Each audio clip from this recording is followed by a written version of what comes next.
In the latest update that Shytoshi gave us, this happened in the last 24 hours.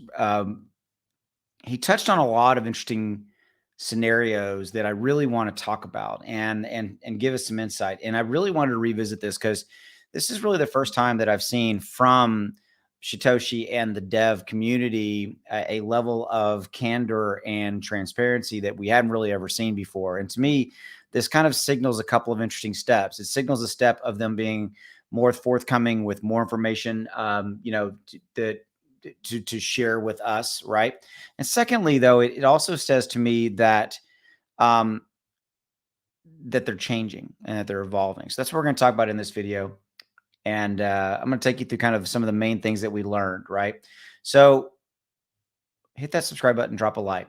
One interesting thing about this is that we learned that that Shibarium they were trying to launch it in 2022, and because of I think of the landscape of what was going on in the marketplace, as well as kind of you know, I think the development of the development teams and them working together and all these kind of things. I think that it became this kind of process where and oh, by the way, very complex technology, when you're developing something like a layer 2 blockchain. I think it's part of the reason it pushed. Now, some of the interesting insights and transparency that we got from Shytoshi was the fact that, like, when they launched the game, that it's, even though it's number one, it's still not profitable and probably never going to be profitable.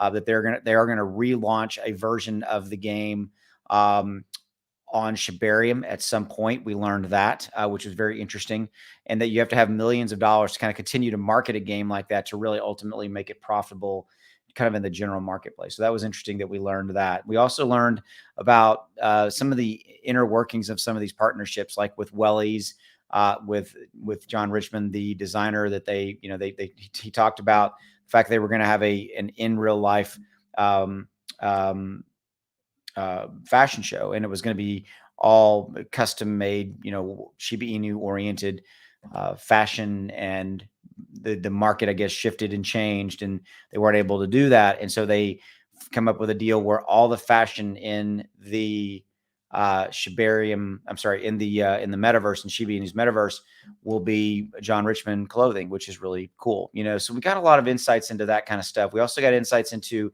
I think, some of the team dynamics that are in the dev teams. And the teams are named, like, there's the breed, there's the defense breed, things of that nature. So we got some interesting insight into those different teams. That was kind of interesting, as well as ultimately Shibarium. Now, he didn't say it in the blog update, but we know, per what I have been told and some other people have been told by some people very close to the project, is that it looks like Shibarium is going to be launching inside of a week or so. That's what we are expecting. We will see if that does come to pass.